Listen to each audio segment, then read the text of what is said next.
Students, Assalamu alaikum. Hope you are fine. Today our topic is forward and backward counting. Read forward and backward countings.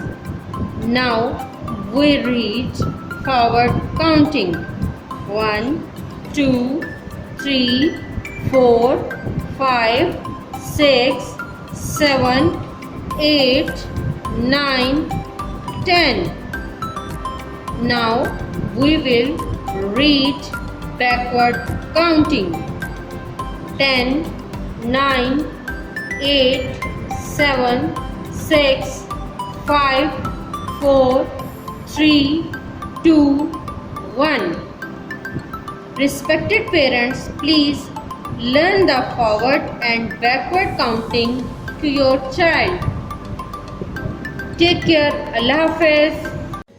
Dear students, please subscribe our channel, press the bell icon, like, share and comment the video. Thank you very much.